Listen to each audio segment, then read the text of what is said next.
Manipuri wari pambi senena tabiriba pumnamakpu taramna oksari ngasi amuk miyamda anauba wari ama amuk lanthokcharake anauba wari masa sigi mamingna mikap thokpa haibasini wari masa si taminarasi ayukki menglaba mangalna malem sinba thungna chaithorokpa matamduda laimagi thamoidasu taibang semba mapu mahakki matik magunbu leptana ningsingjarakle chaurba yumjau adugi manungda laima mathantamak sikna lairi mi sikpagi ayingba marakta laimagi thamoida ibungo mahakki saktamna pumthan thankre mahakki thamoisu ayukki liklana samlaba malika lairangum taru taruna thotkre ayukki korauna malemda khongdarakpa namiba nungsina hainam lainam puduna silakpa matamsida iru maithajaduna saudaba mahakpu irachaba gitagi marik sumlaba parengsing paba haibase laimagi nongmagi khwaidagi maru oiba thabaksingi manungda maru oikraba amani laimagi maithongda phaurakliba ayingba amadi athotpa amengbaduna awuba kanagi thamoidasu nungaiba phawhalli kunsuba sahichagi khang hairaba mioi kayana laisem mapu mahakpu lai natraga laite haina tattana yenarabasu sembiba mapu mangonda lupchakhraba laimagi pungning haksangbu ubagadi soidana khangani sauthoiba mahakti mioiba ikhoigi pungningbu lamjingbiduna thamoibu inghanbiriba asini charangnaraba aigi migi nairaba khunaigi iselaktagi lapna puthokpiraktuna thaujalgi tungnafam oiraba taru taruba laikolgumba haksang ama phangalibase ibungo mahaknani asengbasu madumakni haibada laloi natrabadabu taibang punsigi khwaidagi thamoina soklaba thodoksin thengkhang kayarak thengnarabu fawbadasu laimana ninghannadana magi thamoigi ayingba asikpa kahendaba asigumba punsi marel amada karamna lenba ngamgani ngasisu laimado nahan makhaibagum liklu pareng paiduna pungning parei setna mapu mahakpu thamoi nungda singsinjage thorangli pungning wakhal setna fajiladuna ayingbagi iron nungda lupthaba laknari asigumba tanja asida samin amatarai kagi fijang haidorokpagi samindo fangbada laimagi uisiliba mitta urai laklibase radika soidana oiramgani sauthoiba mahaktabu ningjabi oidunasu laimana magi madom nganjabi mamaupudi thawoidaba ngamkhide aduna hanglai radika natabara manemgi lining kaihaningdabana fijangi marumda leplurabi radika manemgi khoithumlaba khonjel tabada amuk hanna sangsilaktuna khumlai mani aboibe ma asumna thoklani haibase laimasu khalambani yum asibu kuina thangamdabini adugi sumathakta manemgi damaksu wajakrabi laimagi mamoni soidana halakani khalambani manemsina radika laimagi manigum nganjaba madom pokchaba masanupa randhirgi loinabini laimana mamaubu luna taujabadi hingminabagi mahau kaukhraba magi punsida nahaunana hingminabagi mahau hablakhiba madugi damakni amaromda laimana nupi oibisingi tayangta soiba punsi aikhoigi nongdam naidaba laibak asigi damaksu tasengna ningdol pomjai aduna nupi oibi mamaubu chanamaki nungsijai senajai radika nasu manembu masak munna khangi manemgi thamoi manemgi wakhal khangba uba maktana radika nasu manembu nungsijai nolukna sachai loinana oinajai adubu asi yauna sana sinajakraba mani mamaudo randhirna onthokpa thawong ama tawrakhiba matamdudagi tang tadaba omchaknaba phibam ama naikhaiba horakhi matamdudagi khoisaunaraba nonglei amana mani mamau animakta yairakhi kayadi kuirabano laimagi masanupana yumsida halakhidaba khongthang lalobagi damak laimana masabu inthokre radikagi khoiranglaba pukningbu manemgi thaujalgi irikna hanna khiktunasu ingthanba ngamkhide wakhal loksing tarabi laimagi mamugdo laitana yumsida lainaba honajabagi mataudo manem oibisina khangi aduga marak marakta mahaki mathamoibu laita handaba nonglei adubusu safongli haibase laimana ui Matam asidata khangla'i manem oibisina mahak amasung mamaugi thamoido nahan makai karamba langlana pulamlibano haibado langla oiba masanupana halakhidrabada tasengna mayek senglai yumban minariba nupa nupigi senglaba setlaba maribu tarai taraina khalliba masanupabu warawi laimana asumna sangkhonbi imung asigi yaiphanabata khanjabi yumgi mau asibu mirairaga ngaihakki oiba ithak irangda taukhiduna lamlanbi ama purakpa ngamba masita khallubada warubuna leifam khangjade mamauna nungnangjariba kapchariba asigi khanbadasu hena nungdol pomjai amaromda radhika su adumangai manembu miraibadi khak ngamjade leitadraba pukningna singduna mapamda chatki nonganba ngai ngamde manemgidamak wajabana hektamak halai maisa selaba mapuroibagi yumda ngarang suni apikpa masanupadubu konduna kappa makai kaplamlaga mapamda chatkibani mamaugi asigumba matauda sauninglude laimado maramdi wakhal lausing tarabi mahakni nungda maisa langlaba misingi masajat mahakna ningthina khangi mamauna chatkibado manem oibido laingamde puning hakchang wakhal ihang hangi thawai mirel hamchatnei mapukningdadi thajai aigi imaudo manem aibudi ningjabani mahak soidana halakhigani mana thangatuna tajai masugi nungsiraba khongji makhol tabra haina thoklani khanbadomak thoklare ngasi ayuksida inglabi mamaugi maithongdo phijang marumda leplare harau nungai ipomnaraba mataududa hanglai halakledana isudi isu ningthembu mabokida thambiramlabra thamlamde mangolda sanari aboibe ma ngarang numidangi lukti kamdaure langtaknana hanglai radhikana khuiraba maithongdo mangal naina nokladuna kumlai laibana ato imauga isuga udrabadabu kanagi lukno imauna langlaga ngasi oina saba taredana manemgi khanbada ningamdaba phaurai radhikado onthokpanida aina khallubadamak thokledana mapukningda khanjai radhikana aboibe ma adudi ai luklang lukhige hathu hathu saksangda sangki mamaugi matauda thamoi penjai manemdo hene hena lumsilai mahakki mafam laimagi thamoi nungnangbu wakhal amana kupsilai radhikagi khallubada mahakki maisak asimakni laimana yumsigi mau oina lakhiba matamduda fangkhiba thamoi maisak tusu khanghaudana laimagi mitta pigi inot ama karai phukalakliba thamoi maisa adubu ingthanaba pukningbu tapna phathabaga mangdagi likru parengdo tapna thangalui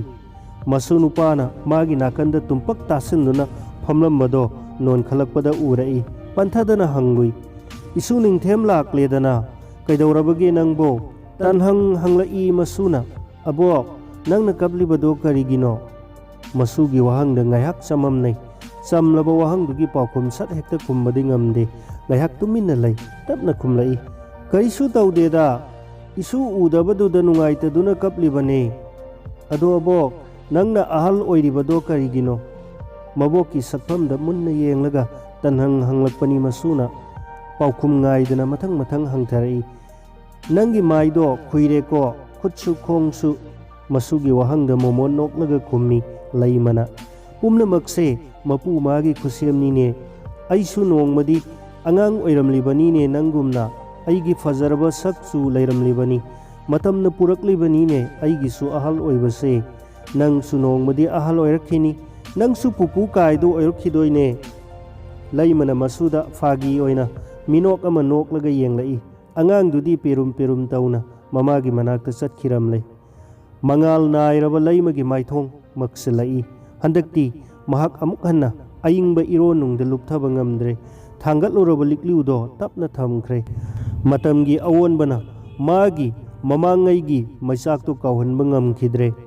laimagi mathot karakpagi punsido tayang tasoidaba nungpal ani asetpa mari thamduna puning wakhalgi asetpa phirep amaga loinana pandam ama tamna sangsinkhiba maru oikraba punsigi tangkak amani mikup amatasu puning wakhal fadokna satkhiba yaukhide इनखलक्पगी खोइरांगबा वखल तपना इंगना नुंगदा नमथदुना थमकीबनी मही मसिन तंबगी अकनब सिंगनब मरक्ता इनखलक्पगी इहुलबु माइथीब पीनब अकनब नुंगी लांथेंगसु मायोकनखीबनी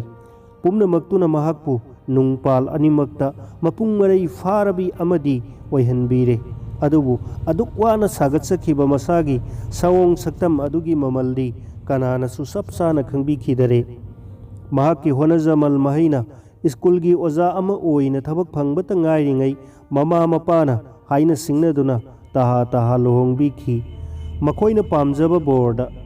masagi apam pamda hangbikhide mahaki nungbu kananasu khangbikhide wahang pahungbikhide mahak tumin laikhi laiba takhi luhongaba matungdasu punsigi asengba mahaudi fangkhidre mahaki mapuroiba nilona nung phauna sakhangnaba mikup kaidaunungda lakhidre nilona khangliba uriba thotlaba tongsana kuplaba mahaki yumburembigi saktam khangbada mahaki nungbu kaidaunungda khangba ngamkhide aduna laimagi pamjaba mahau mahakna kaidaunungda su hapa ngamkhide amoromda laimanasu mapuroibagi nunggi maridi thapli asum asum thaptokhibagum fauri mathau silaba mapuroibagi thauda khudingmak tauri tangai fadaba mateng khudingmak mapuroibana laimadagi tali khudingmak nangnanaba ngamnanaba tauri adubu kadaidano karigino khangdaba lapnaba amadi adumak fauri nganna satki thengna halai wa ngangnei hangnei khumnei kadaidano ama tinsinaba yadri taisinadri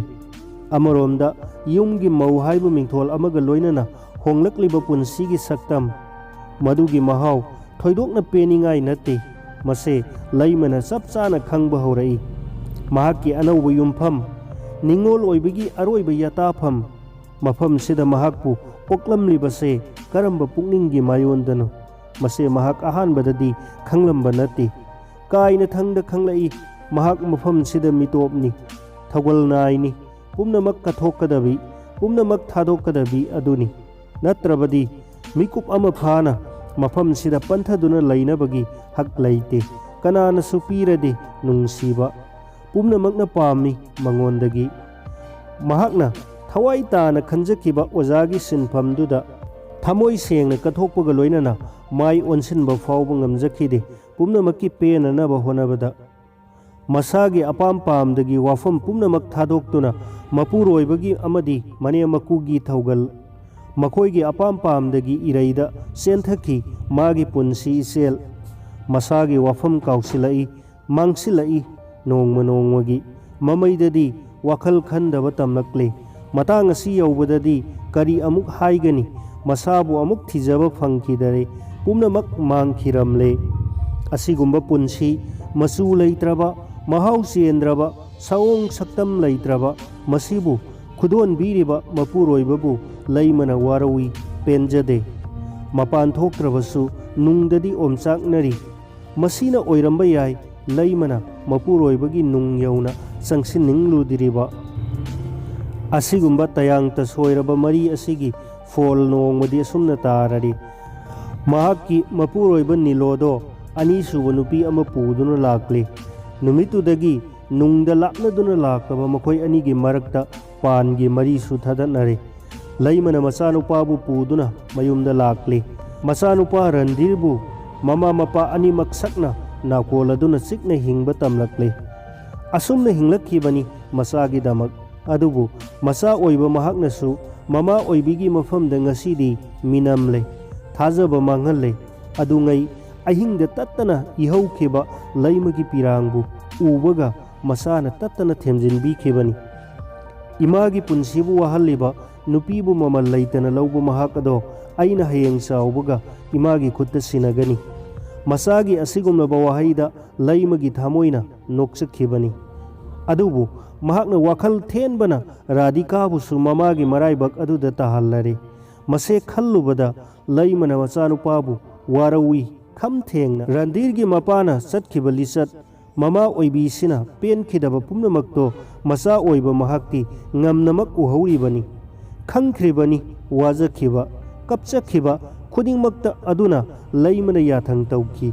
ꯑꯩꯒꯤꯗꯤ ꯂꯨꯍꯣꯡꯂꯕꯤ ꯏꯃꯧ ꯑꯁꯤ ꯅꯠꯇꯅ ꯀꯅꯥꯕꯨꯁꯨ ꯃꯁꯛ ꯈꯪꯗꯦ, ꯑꯩꯅ ꯂꯩꯔꯤꯕ ꯃꯈꯩ ꯌꯨꯝꯁꯤꯗ ꯄꯨꯁꯤꯜꯂꯛꯄ ꯌꯥꯔꯣꯏ꯫ ꯌꯥꯊꯪ ꯑꯁꯤ ꯏꯟꯗꯕ ꯔꯟꯙꯤꯔꯒꯤ ꯃꯇꯤꯛ ꯅꯠꯇꯦ, ꯃꯔꯝꯗꯤ ꯃꯄꯥꯒꯤ ꯃꯤꯅꯨꯡꯁꯤꯅ ꯅꯥꯊꯩꯔꯝꯂꯕ ꯃꯍꯥꯛꯄꯨ ꯀꯔꯤꯃꯠꯇ ꯁꯣꯠꯊꯗꯅ ꯌꯣꯛꯂꯛꯈꯤꯕ ꯂꯩꯃꯒꯤ ꯂꯤꯡꯖꯦꯜ ꯑꯗꯣ, ꯑꯈꯥꯕꯗꯣ ꯑꯗꯨꯛꯀꯤ ꯃꯇꯤꯛ ꯃꯌꯥꯛ ꯂꯩ ꯍꯥꯏꯕꯁꯦ ꯃꯆꯥ ꯑꯣꯏꯕ ꯃꯍꯥꯛꯅꯁꯨ ꯆꯞ ꯆꯥꯅ ꯈꯪꯉꯤ꯫ ꯑꯁꯨꯝꯅ ꯍꯜꯂꯛꯈꯤꯗ꯭ꯔꯦ ꯆꯍꯤ 5-6ꯁꯤ꯫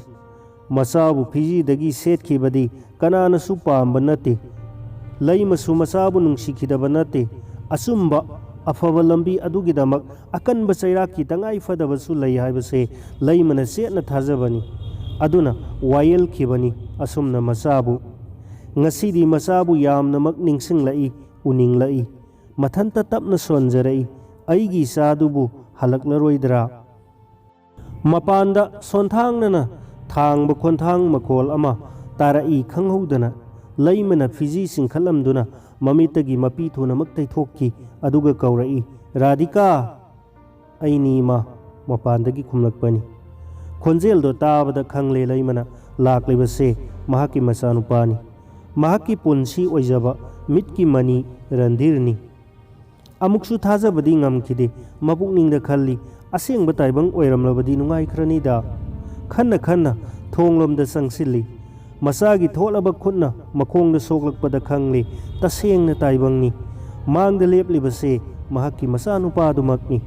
ꯃꯆꯥꯕꯨ ꯃꯊꯥꯅꯨꯡꯗ ꯆꯦꯠꯅ ꯀꯣꯟꯖꯩ, ꯊꯃꯣꯏꯒꯤ ꯈꯣꯏꯔꯥꯡꯂꯝꯕ ꯄꯨꯝꯕ ꯏꯪꯊꯈ꯭ꯔꯦ꯫ ꯃꯆꯥꯒꯤ ꯃꯀꯣꯛꯇ ꯅꯨꯡꯁꯤꯅ ꯅꯥꯜꯂꯒ ꯂꯩꯃꯅ ꯍꯥꯏꯔꯛꯏ, "ꯉꯁꯤꯗꯤ ꯅꯪꯁꯨ ꯃꯤꯀꯞ ꯊꯣꯛꯇꯅ ꯑꯁꯦꯡꯕ ꯇꯥꯏꯕꯪꯗ ꯊꯨꯡꯂꯔꯦꯗꯅ." ꯅꯣꯡꯃ ꯃꯄꯨꯔꯣꯏꯕꯅ ꯃꯤꯀꯞ ꯊꯣꯛꯇꯨꯅ ꯇꯥꯏꯕꯪꯗ ꯐꯥꯎꯔꯛꯈꯤꯕ ꯃꯤꯀꯨꯞꯇꯣ ꯉꯁꯤ ꯅꯤꯡꯁꯤꯡꯂꯛꯏ꯫ ꯃꯤꯀꯞ ꯊꯣꯛꯄꯗ ꯑꯗꯨꯃꯛ ꯃꯪꯂꯥꯛꯅꯈ꯭ꯔꯦ꯫ ꯃꯇꯝ ꯀꯨꯏꯔꯕꯒꯤ ꯇꯨꯡꯗ ꯂꯩꯃꯒꯤ ꯇꯝꯄꯥꯛꯇ ꯍꯦꯛ ꯌꯥꯇꯥꯕꯒ ꯑꯔꯣꯏꯕ ꯁꯣꯔꯁꯨ ꯍꯣꯟꯈ꯭ꯔꯦ ꯃꯍꯥꯛꯀꯤ ꯃꯄꯥꯗꯨꯗꯤ꯫ ꯍꯧꯈꯤꯕ ꯇꯥꯡꯀꯛꯄꯨ ꯅꯤꯡꯁꯤꯡꯕꯒꯤ ꯅꯨꯡꯑꯣꯟꯕ ꯂꯥꯛꯀꯗꯕꯒꯤ ꯈꯣꯏꯔꯥꯡꯕ ꯑꯅꯤꯅ ꯄꯨꯜꯂꯗꯨꯅ ꯏꯄꯥꯟ ꯊꯥꯒꯤ ꯏꯆꯥꯎꯒꯨꯝ ꯏꯍꯧꯔꯛꯂꯤꯕ ꯄꯤꯔꯥꯡꯗꯨ ꯇꯩꯊꯣꯛꯂꯒ ꯌꯦꯡꯈꯠꯂꯛꯄꯗ ꯎꯔꯛꯏ ꯂꯩꯃꯅ ꯔꯥꯙꯤꯀꯥꯅ ꯃꯆꯥꯕꯨ ꯄꯥꯝꯂꯗꯨꯅ ꯐꯤꯖꯪ ꯃꯔꯨꯝꯗ ꯂꯦꯞꯂꯝꯕꯗꯣ꯫ ꯔꯟꯙꯤꯔꯅꯁꯨ ꯑꯍꯥꯟꯕ ꯑꯣꯏꯅ ꯁꯛꯇꯝ ꯑꯗꯨꯕꯨ, ꯃꯥꯏꯊꯣꯡ ꯑꯗꯨꯕꯨ ꯎꯔꯛꯏ ꯃꯇꯝ ꯀꯨꯏꯔꯕꯒꯤ ꯇꯨꯡꯁꯤꯗ꯫ ꯏꯪꯅ ꯂꯨꯔꯨꯛꯅꯅ ꯂꯦꯞꯂꯤ, ꯐꯤꯕꯝ ꯀꯥꯏꯗꯦ, ꯑꯋꯥꯕꯒꯤ ꯅꯠꯇ꯭ꯔꯒ ꯍꯛꯆꯤꯟꯅ ꯅꯨꯡꯉꯥꯏꯕꯒꯤ ꯃꯃꯤ ꯇꯥꯗꯦ, ꯏꯊꯛ ꯏꯄꯣꯝ ꯆꯦꯟꯗ꯭ꯔꯕ ꯁꯛꯐꯝꯅꯤ꯫ ꯔꯟꯙꯤꯔꯅ ꯍꯥꯏꯔꯛꯏ ꯃꯍꯥꯛꯄꯨ ꯌꯦꯡꯗꯨꯅ, "ꯏꯃꯥꯕꯨ ꯑꯃꯗꯤ ꯑꯩꯒꯤ ꯏꯆꯥꯕꯨ ꯊꯥꯗꯣꯛꯇꯨꯅ ꯆꯠꯂꯝꯗꯕꯁꯦ ꯑꯩꯒꯤ ꯀꯌꯥꯗ ꯂꯥꯏꯕꯛ ꯐꯔꯕꯅꯣ꯫ ꯑꯩꯕꯨ ꯉꯥꯛꯎ ꯔꯥꯙꯤꯀꯥ, ꯅꯪꯅ ꯑꯩꯒꯤ ꯃꯥꯡꯂꯝꯒꯗꯕꯁꯤꯡ ꯑꯁꯤꯕꯨ ꯀꯟꯕꯤꯔꯦ." ꯔꯟꯙꯤꯔꯒꯤ ꯏꯀꯥꯏ ꯅꯨꯡꯁꯤ ꯌꯥꯅꯔꯕ ꯋꯥꯉꯥꯡꯅꯤ꯫ ꯔꯥꯙꯤꯀꯥꯒꯤ ꯁꯛꯐꯝ ꯍꯧꯖꯤꯛꯁꯨ ꯍꯣꯡꯗꯦ, ꯃꯦꯡꯂꯕ ꯑꯗꯨꯝ ꯑꯣꯏꯅꯃꯛ ꯇꯞꯂꯞꯄ ꯈꯣꯟꯐꯝꯗ ꯍꯥꯏꯔꯛꯏ, "ꯃꯁꯤꯗꯤ ꯑꯩꯒꯤ ꯐꯪꯐꯝ ꯊꯣꯛꯄꯗꯨꯅꯤ, ꯏꯊꯧꯗꯥꯡꯁꯨꯅꯤ." ꯌꯥꯝꯅ ꯃꯇꯤꯡ ꯂꯩꯅ ꯍꯥꯏꯔꯛꯄ ꯔꯥꯙꯤꯀꯥꯒꯤ ꯋꯥꯍꯩꯁꯤꯡ ꯇꯥꯔꯨꯕꯒ ꯑꯉꯛꯄ ꯑꯃꯗꯤ ꯊꯥꯖꯗꯕꯒꯤ ꯃꯤꯠꯌꯦꯡ ꯑꯃꯅ ꯔꯟꯙꯤꯔꯅ ꯃꯍꯥꯛꯀꯤ ꯌꯨꯝꯕꯨꯔꯦꯝꯕꯤꯒꯤ ꯃꯥꯏꯊꯣꯡ ꯇꯝꯅ ꯌꯦꯡꯂꯤ꯫ ꯂꯩꯃꯒꯤ ꯈꯨꯏꯔꯕ ꯃꯥꯏꯊꯣꯡꯗꯅ ꯃꯦꯡꯂꯕ ꯃꯤꯅꯣꯛꯀꯤ ꯃꯉꯥꯜ ꯑꯃ ꯆꯥꯏꯊꯔꯛꯂꯤ꯫ ꯃꯔꯧ ꯂꯩꯔꯕ ꯃꯤꯆꯤꯒꯤ ꯃꯤꯠꯌꯦꯡ ꯑꯃꯅ ꯃꯆꯥꯅꯨꯄꯥꯒꯤ ꯃꯥꯏꯀꯩ ꯇꯝꯅ ꯌꯦꯡꯂꯛꯏ꯫ ꯃꯤꯠꯌꯦꯡꯗꯨꯅ ꯌꯩꯔꯨꯕꯗ ꯔꯟꯙꯤꯔꯒꯤ ꯃꯥꯏꯊꯣꯡ ꯇꯞꯅ ꯂꯩꯊꯈꯤ ꯂꯩꯃꯥꯏ ꯇꯝꯅ꯫ ꯍꯔꯥꯎ ꯃꯤꯅꯣꯛꯅꯔꯕ ꯈꯣꯟꯖꯦꯜꯗ ꯀꯧꯔꯛꯏ ꯂꯩꯃꯅ, "ꯑꯕꯣꯛꯀꯤ ꯅꯤꯡꯊꯦꯝ, ꯑꯕꯣꯛ ꯄꯝꯒꯦ ꯂꯥꯎ." ꯅꯤꯡꯊꯦꯝꯅ ꯊꯣꯡꯒꯤ ꯃꯔꯨꯝꯗꯒꯤ ꯆꯦꯟꯊꯣꯔꯛꯇꯨꯅ ꯀꯣꯜꯂꯩ ꯃꯥꯒꯤ ꯃꯕꯣꯛꯇ꯫ ꯃꯕꯣꯛꯅꯁꯨ ꯀꯣꯜꯂꯤ ꯆꯦꯠꯅ ꯃꯁꯨꯕꯨ꯫ ꯀꯣꯛꯇ ꯀꯨꯞꯂꯝꯕ ꯐꯤꯅ ꯅꯥꯟꯊꯗꯨꯅ ꯇꯥꯔꯕꯗ ꯂꯩꯃꯒꯤ ꯋꯥꯎꯊꯥꯡꯅꯔꯕ ꯂꯨꯆꯤꯟꯒꯤ ꯁꯝꯁꯤꯡꯗꯣ ꯎꯕꯒ ꯈꯪꯂꯦ ꯃꯪꯂꯥꯛꯅꯔꯛꯂꯤꯕꯁꯦ ꯀꯌꯥꯗꯤ ꯀꯨꯏꯔꯦ, ꯃꯤꯀꯞ ꯊꯣꯛꯄꯁꯦ ꯉꯥꯏꯔꯛꯄꯅꯤ ꯅꯍꯥꯟ ꯃꯈꯩ꯫